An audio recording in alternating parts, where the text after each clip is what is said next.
Teams? Are you opening the Teams application and then joining, or you are The Teams joining? application. You are all using the application. Yes, sir. Okay. Okay, so we'll continue our discussion on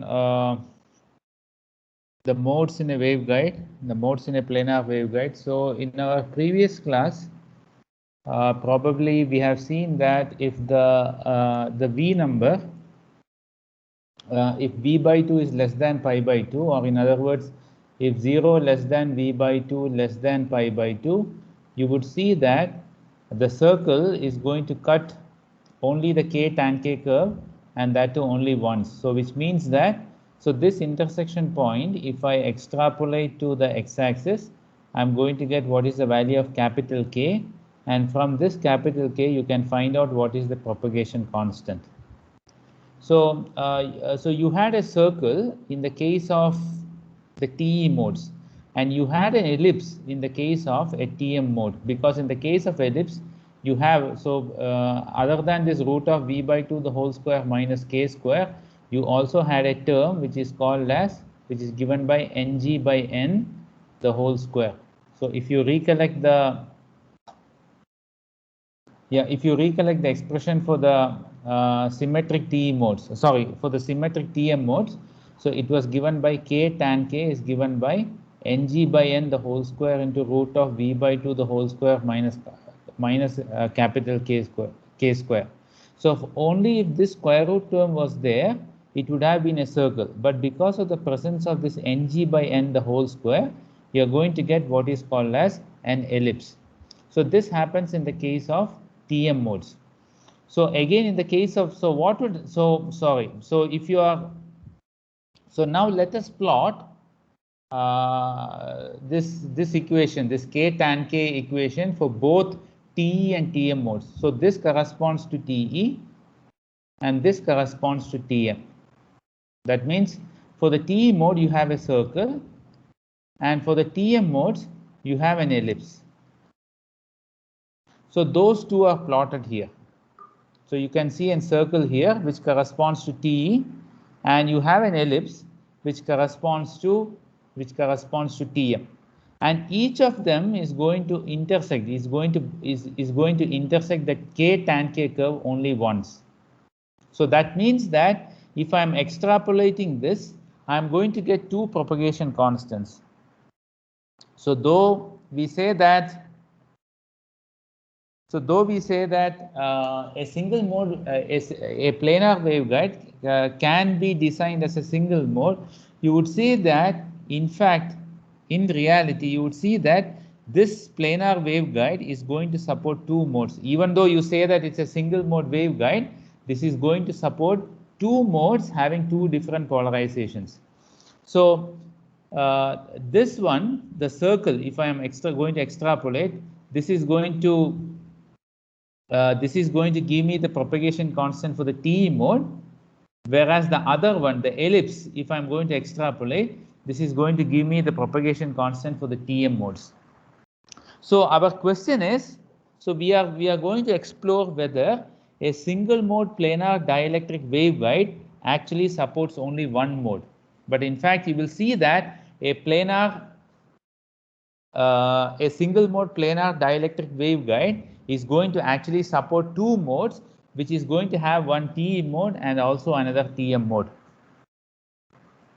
So the end result is that even if you have 0 less than V by 2 less than pi by 2, or in other words, if you have 0 less than V less than pi, the planar waveguide, the planar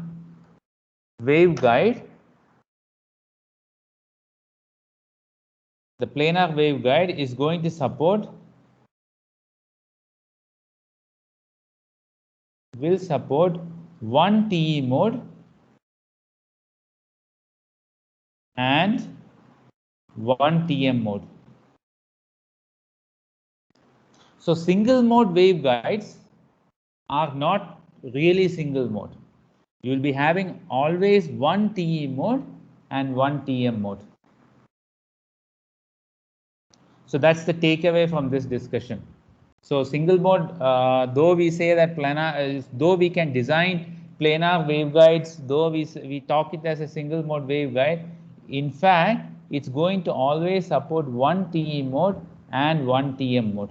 Because of the fact that for the TM modes, you always have an ellipse, and therefore the points where, so it's going to cut the K tan K curve at a different point.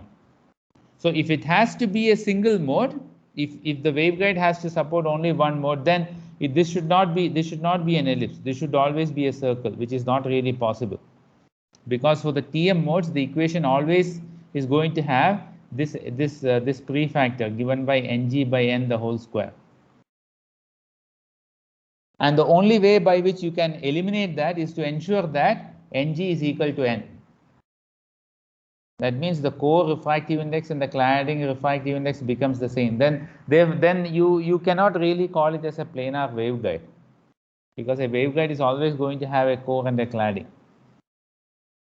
So what is going to happen is a single mode waveguide, even though we say that it's a single mode waveguide, it's always going to support 1 TE mode and 1 TM mode.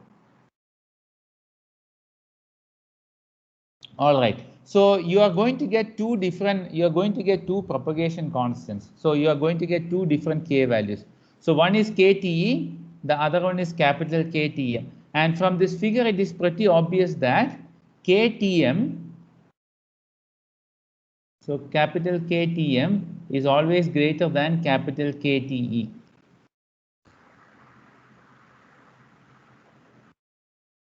So capital KTM is always greater than capital KTE from this graphical representation. And you know that what is K? You know that K is given by d by 2 into root of K naught square Ng square minus beta square. And since KTM is greater than KTE, you can write d by 2 into root of K naught square Ng square minus beta Tm square is greater than d by 2 into root of K naught square Ng square minus beta Te square.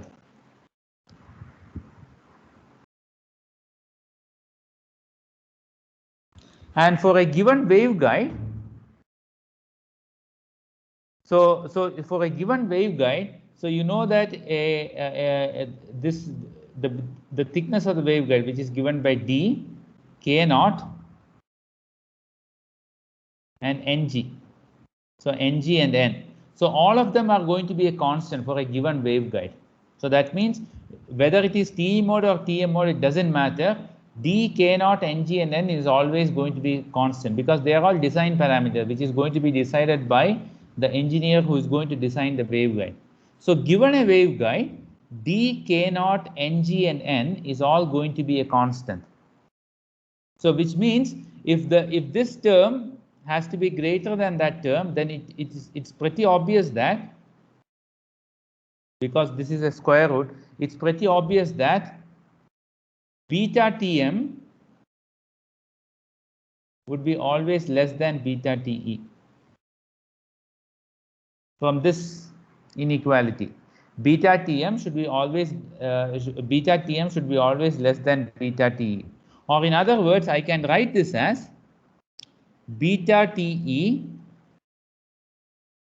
since beta Te is greater, so beta Te can be written as beta Tm plus delta beta.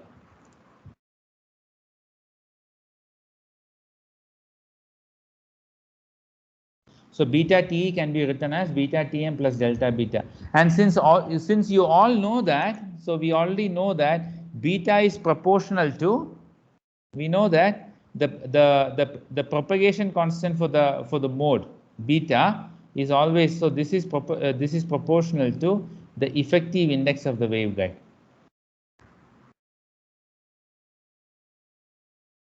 So beta, the propagation constant, is always proportional to the effective index of the waveguide. And because of this fact, since beta is proportional to n effective, you would see that the effective index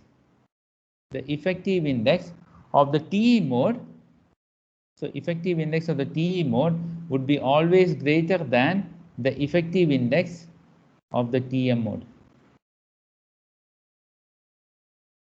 because of the fact that beta is always proportional to n effective.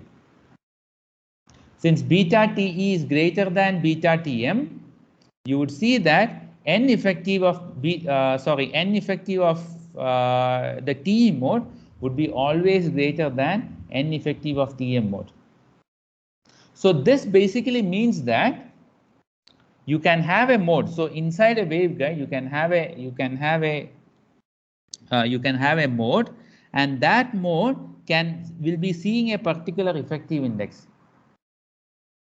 The mode is going to see a particular refractive index, and that refractive index that is seen by the mode would be different depending upon the polarization of the mode. That means if the mode is TE polarized, it's going to see a particular refractive index. If it is a TM polarized wave, it is going to see a different refractive index. So in other words, the effective index of the effective index that is seen by the mode is actually decided by the polarization of the mode. That means if the mode is TE polarized or if the mode is TM polarized, the effective refractive index for both of these modes are going to be different. Rather than a single refractive index or a single effective index, you are going to have two different effective index depending upon the polarization of the mode.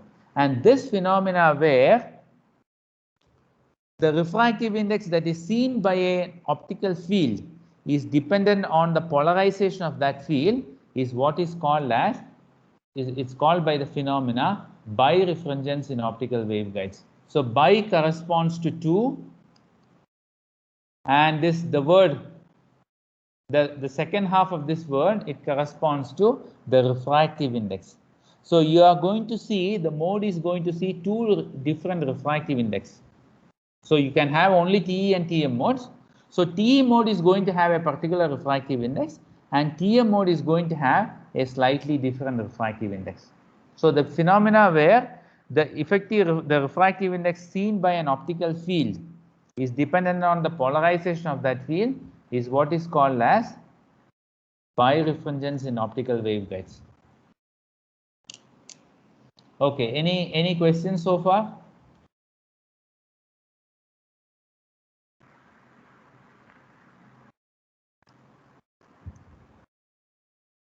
No, sir.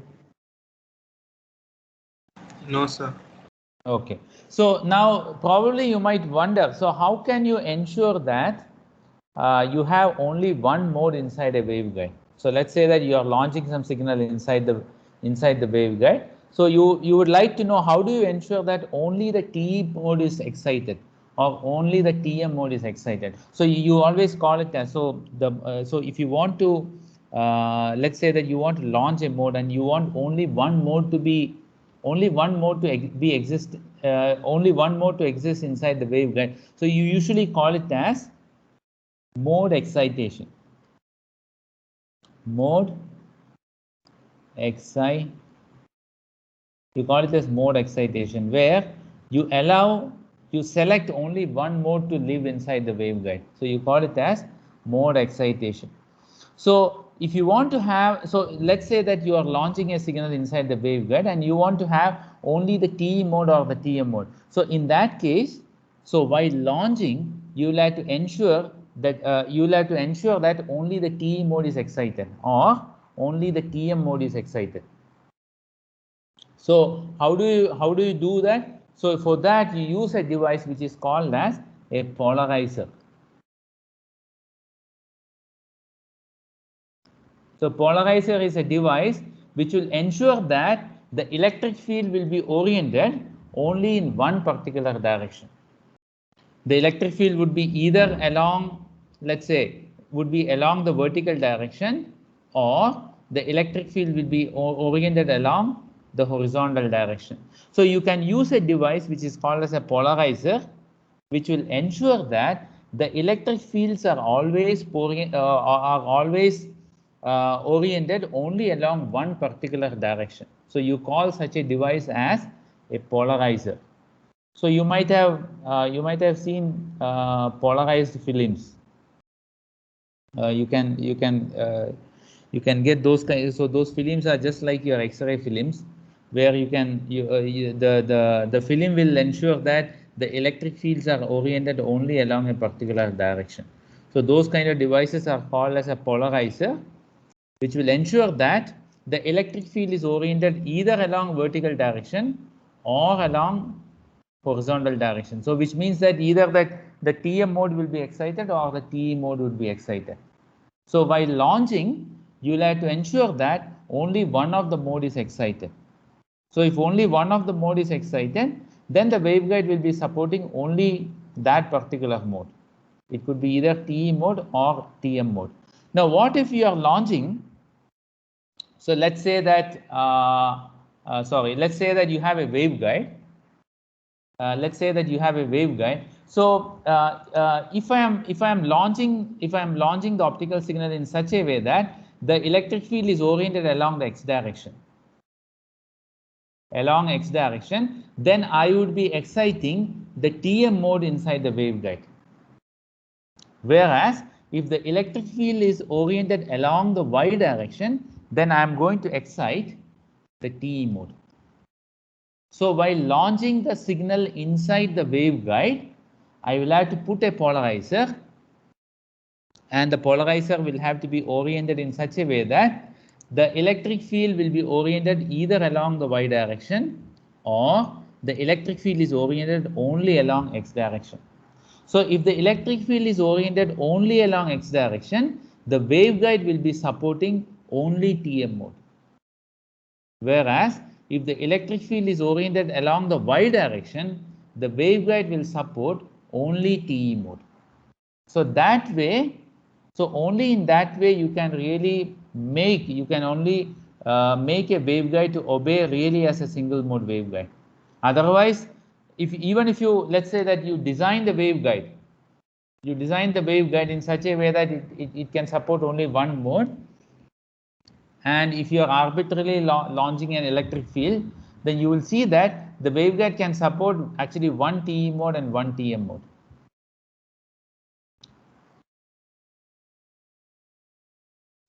Now, so what happens now? Let's say that I don't have a polarizer, and let's say that I have an electric field which is oriented at an angle. So let's say that I have an electric field which is oriented at an angle, let's say theta. So you know that electric field is a vector. So this is a vector. This is the electric field vector. Electric field vector is along this direction. This is the electric field orientation. And since electric field is a vector, you know that any vector which is oriented at an angle can be resolved into a horizontal component, also be resolved along a vertical, can be resolved along a horizontal direction, also along the vertical direction. You know that you might have studied this. If you have a vector like this, let's say this is r, you have a vector r, and let's say that this is theta, then I can resolve this vector into r cos theta, and I can resolve this into the vertical component, which is r sin theta. So that so r is given by root of r square cos square theta plus r square sin square theta. So any vector that is oriented along an angle could be resolved into a horizontal component and a vertical component. That means if I launch an electric field at an arbitrary angle, I can resolve the electric field into a horizontal component and a vertical component. So the horizontal component would correspond to a TE mode. The vertical component would correspond to a TM mode. So which means that the electric field could be resolved along the x direction, like this. You know that anything that is along the x direction is going to be a TM mode. So therefore, the electric field component can be written as the unit vector along the x direction multiplied by the x component along the x direction multiplied by e raised to j omega t minus, and since the mode is going to be a Tm mode, I'm going to write it as beta Tm minus z. So this is the electric field component along the x direction. So this is the Tm component. This is the Tm mode. Whereas along the y direction, I'm going to have the unit vector along the y direction, Ey of x, because it's T mode, and e raised to j omega minus, instead of beta z, this is going to be a T mode, and therefore I'm going to replace beta as beta Te into z. So this is a Te mode. So why did I have these two components instead of simple Ey of x into e raised to j into omega t minus beta z? This was the expression what we wrote earlier. But now instead of simple beta, I'm going to have beta Te and beta Tm, because of the fact that the electric field was oriented at a particular angle, and because of which I could resolve this into a Te mode, and I could resolve this to a Tm mode. And we have already seen that beta Te is going to be beta Tz plus delta beta. So which means that these two modes are going to propagate, they are going to flow inside the waveguide. They are going to propagate inside the waveguide. So we would note that if the distance is z, so beta into z, so z is the distance that is traveled by the wave, and beta into z is actually the phase. Beta into z represents the phase of the signal. So you would see that if the distance z that is propagated by the field through the waveguide is in such a way that if delta beta into z is equal to 2 pi, that means let's say that this wave propagates a certain distance, this wave propagates a certain distance, this wave also propagates a certain distance. And let's say that the distance that is being traveled by these two waves is in such a way that the relative phase difference between these two components is going to be 2 pi, then you would see that this component and this component, so both of them are orthogonal. They are all perpendicular to each other.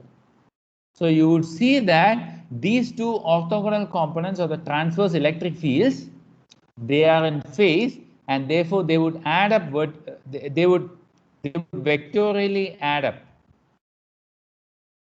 So they are going to add up, and they would behave in such a way that their orientation was identical to the one when you had launched at is equal to 0.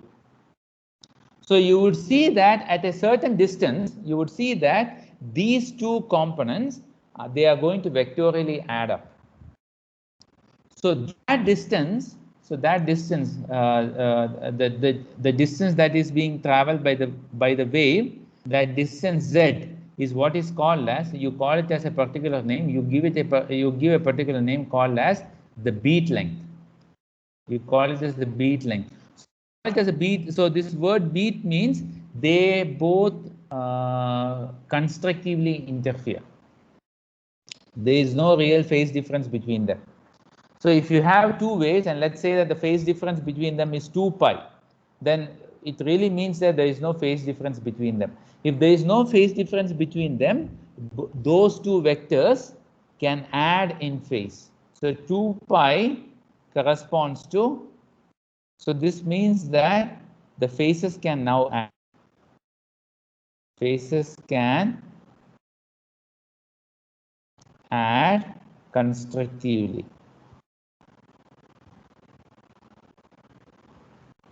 So in other words, it simply means that the orientation of the wave here would be preserved after a certain distance called as the beat length. So this beat length is given by, so 2 pi divided by the absolute difference between the difference between the individual propagation constants. So 2 pi divided by absolute value of beta Tm.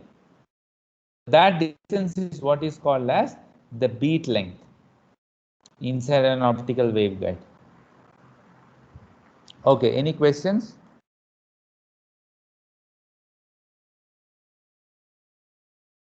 No, sir.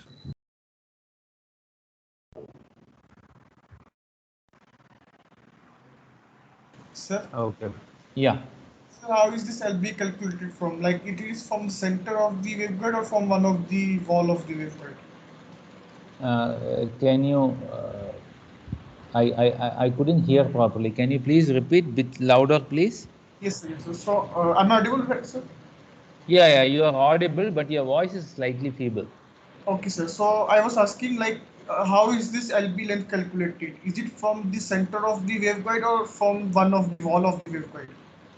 Uh, it could be anywhere. It could be, yeah, but usually we calculate it from the center. We are so Z is inside the screen. So imagine that you have a three-dimensional you have a three-dimensional wave like this. Sorry, you have a three-dimensional waveguide like this.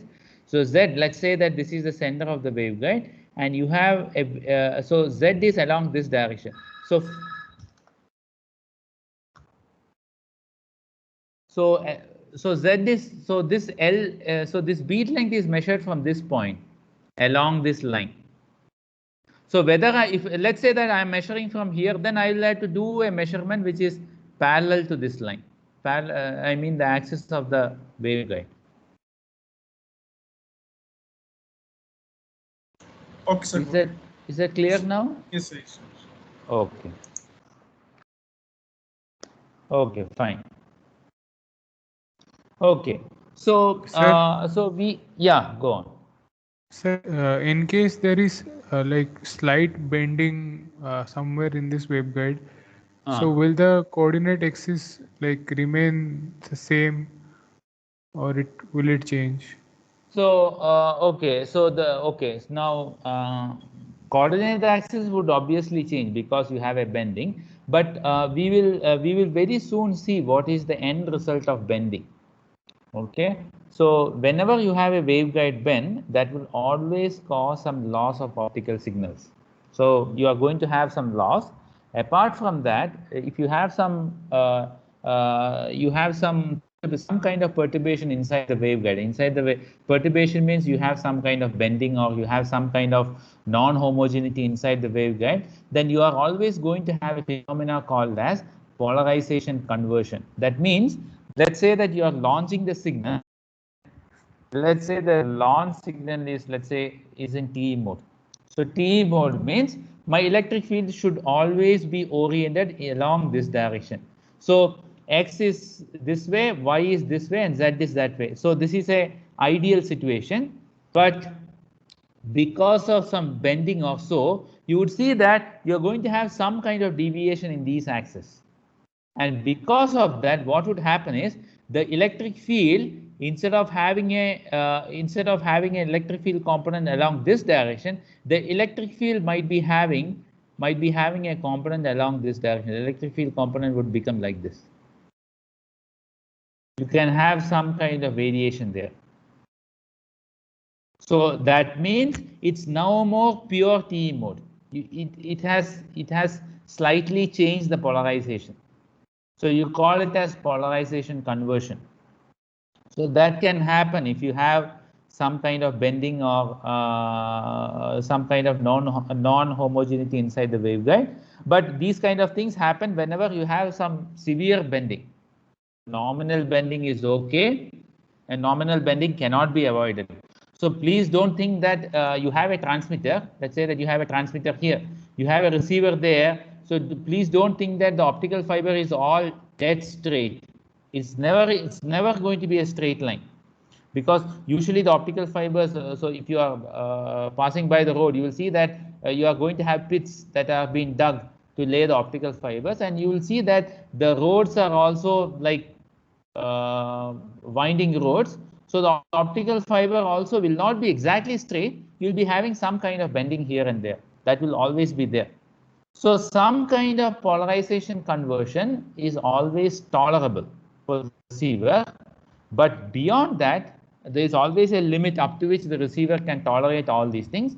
But beyond that, it tolerates. So does this answer your question? Yes, sir. Okay, any other questions? No, sir. Okay, then we'll go on to the next topic. Okay, so so we were discussing about we were using the electromagnetic theory of wave propagation inside optical fibers and optical waveguides.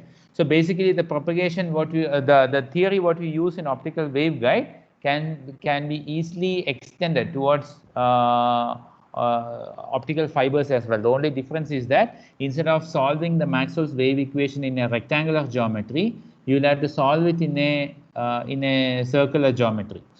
Okay, so when you plot the fundamental mode of an that is existing in a waveguide, you would see that the fundamental mode is always going to have a profile like this. The electric field is going to have a profile like this. So please note, this is the core. So let's say this region is the core. This is the core, and this region is the cladding. This is the clad. Okay, so this is also the cladding. So this is the guide region. Guide region is up to here.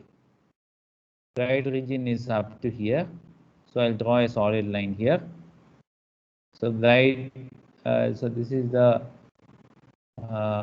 guide layer, and the remaining region is the cladding.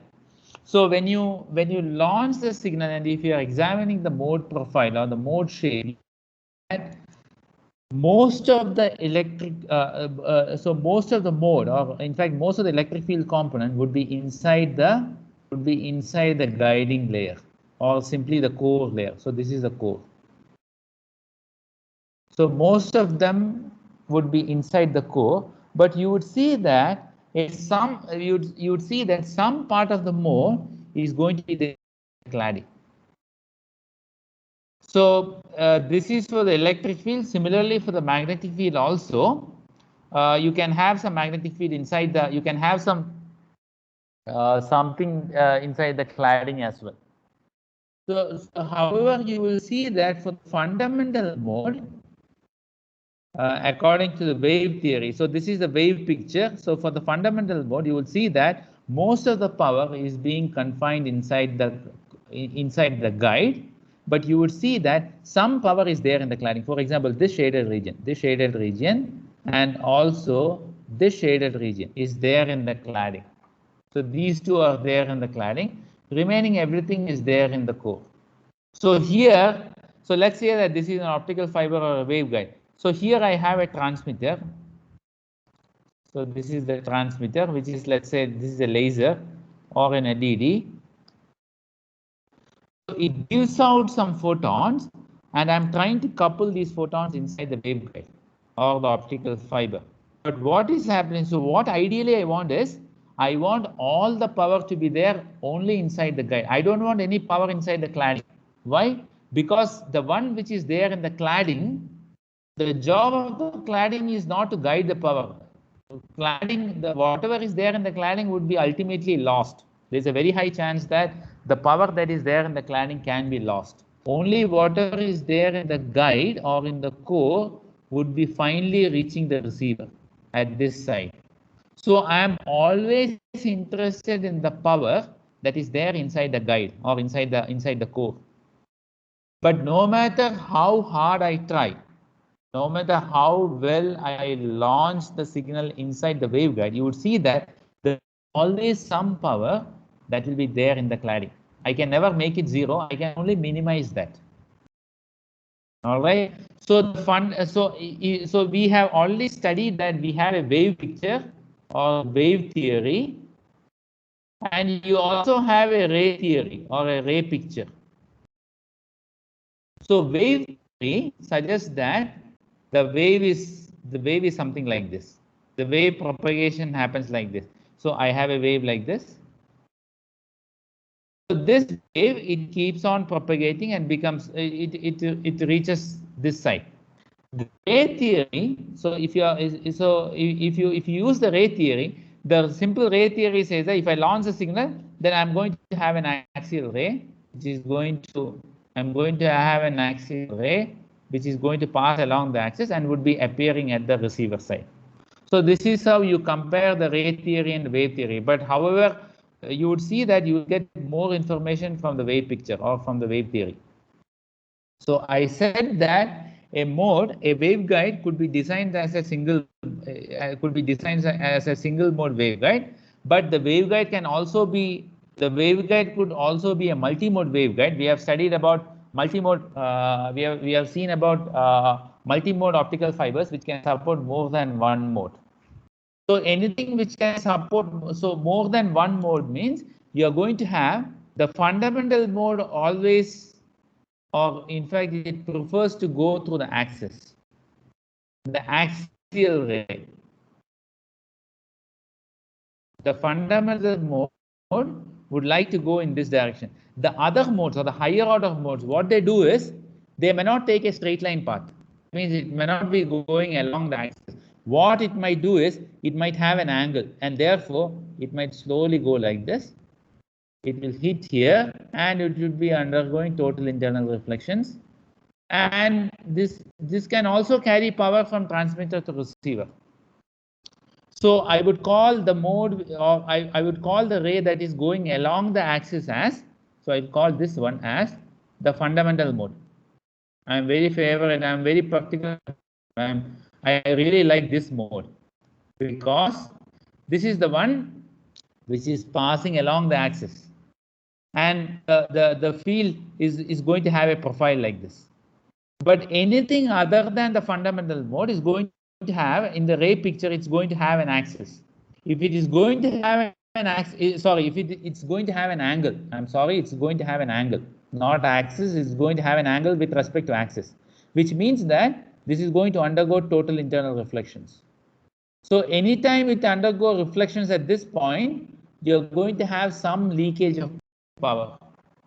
You're going to lose some photon. And what is the end result for a communication engineer? What is the end result? If you have these kind of reflecting, if you have rays which are going to undergo total internal reflections, you're going to have loss of power. That means at the receiver side, the receiver is going to receive only a smaller number of photons. That means the receiver is going to have a hard time in deciding whether it has received a 1 or a 0. So therefore, it's always better to minimize total internal reflections. It's always better to have a ray which passes exactly along the axis. But unfortunately, as I said before, the transmitter and the receiver will not be connected by an optical fiber which is laid exactly in a straight line. And therefore, you are bound to have, along with this mode, you are also bound to have some rays which undergo these multiple reflections. All right. So if you have, one ray like this, you can also have another ray which goes like this. This ray is going to undergo, it will still reach the receiver, but it's going to undergo more number of reflections. So more number of reflections means it's going to lose more amount of power. So if I represent that, if I represent the modes in a waveguide, you would see that, so this is a higher order mode. You will see that reflections.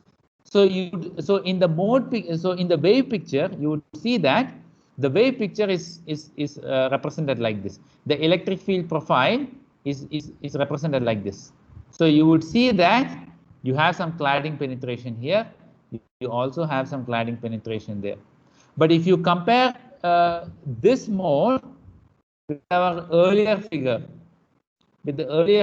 you will see that the cladding penetration becomes higher as the mode number increases. So cladding penetration increases as the mode number increases. So this is called as, so I would call this mode as, so this is m is equal to 0 mode. M is equal to 0. I'll later on explain what does this 0 and 1 indicates. Whereas this mode is m is equal to 1. And this one, you would see that within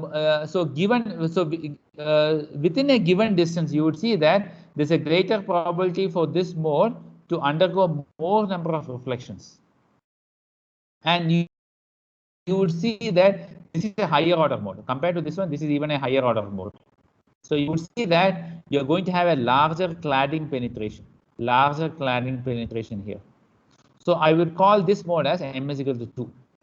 This is even higher mode. You would see that the cladding penetration is even higher. You would see that you are having a larger amount of penetration inside the cladding.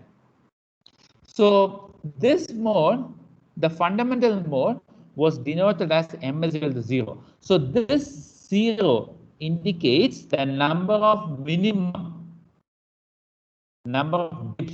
what the electric field is having. So you would see that there are no dips here. It's not cutting the 0 axis.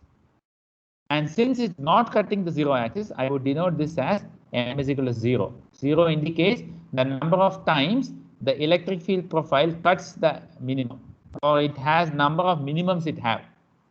So 0 represents the number of minimums it has. It has no minimum there, so m is equal to 0. If you look at the first higher order mode, you would see that this has a minimum here. So it has one minimum, and therefore I would call this as m is equal to 1. This has two minimums here, so I will call it as m is equal to 2. This has 1, 2, and 3. It has three minimums there, and therefore I would call it as m is equal to 3. So you would see that as the mode order increases, you would see that the cladding penetration also increases, which means the amount of power or the amount of electrical signal that is there inside the core decreases, and the one which is there inside the cladding increases.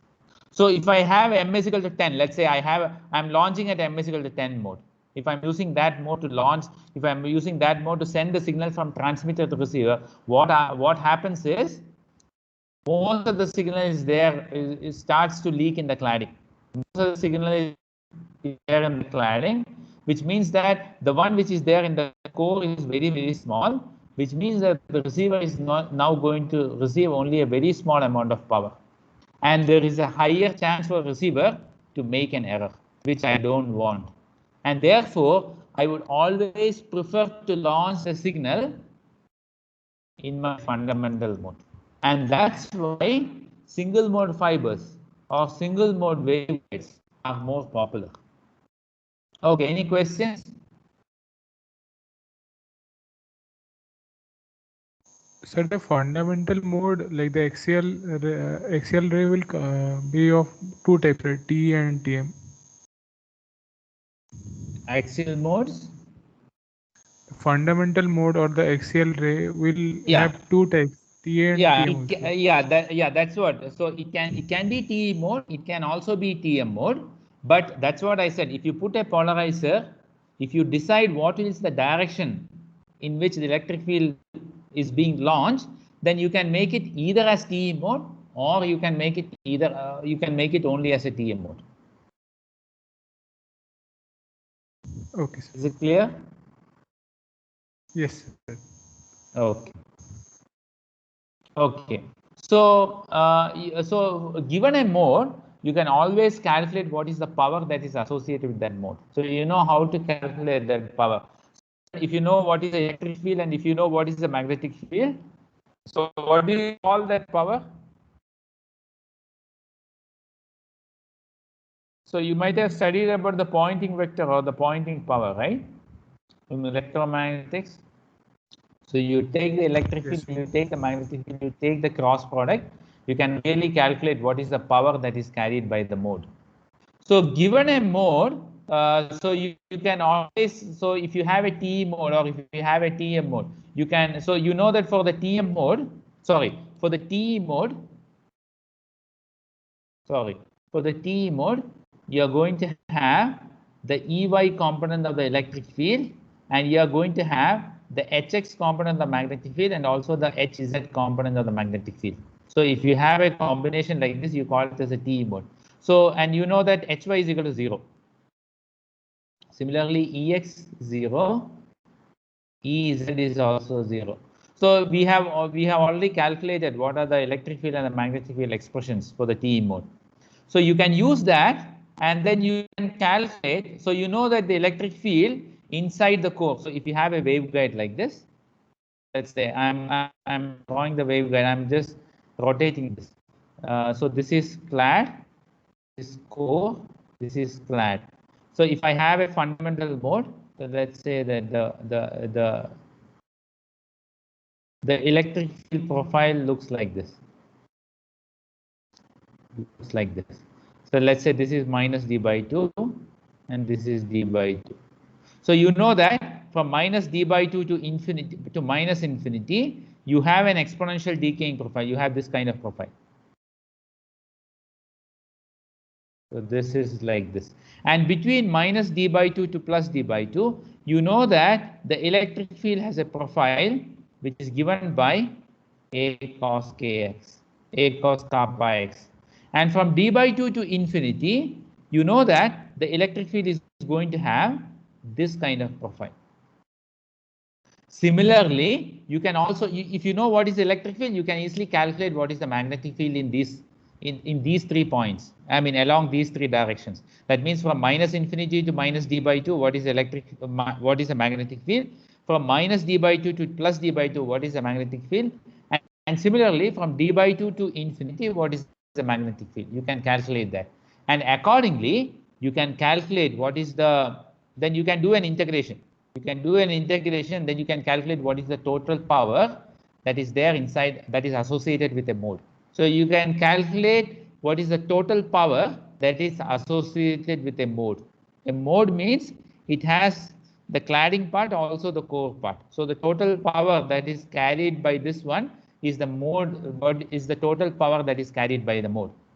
So I can, so the total power, so P total is given by the power that is there in the core plus the power that is there in the cladding.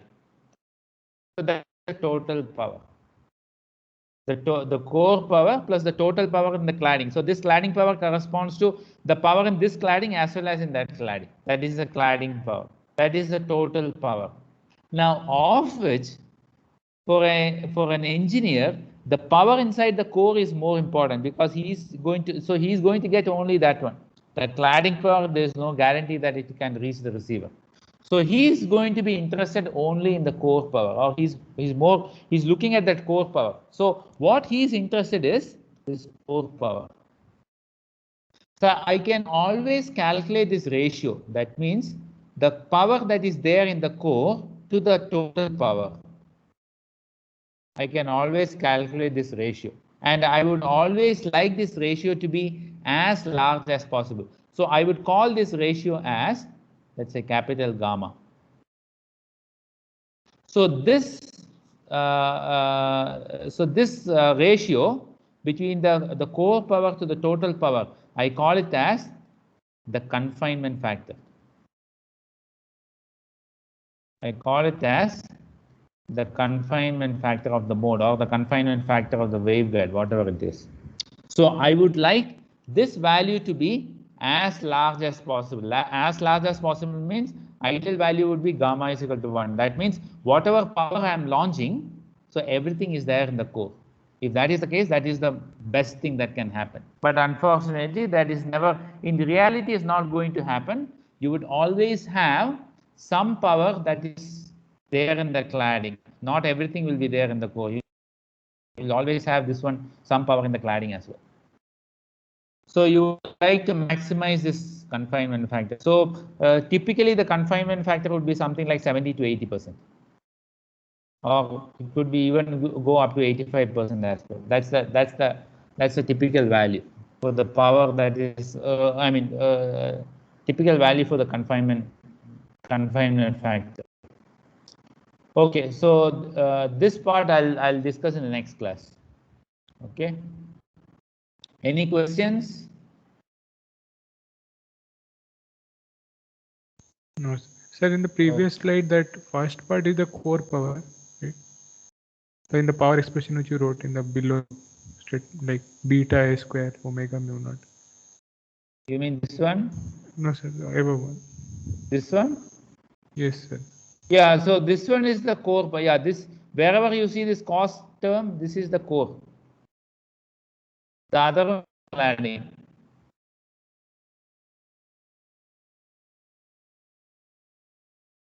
Okay, sir. Okay, then we'll continue in the next class. So thank you. Thank you, sir. Yeah.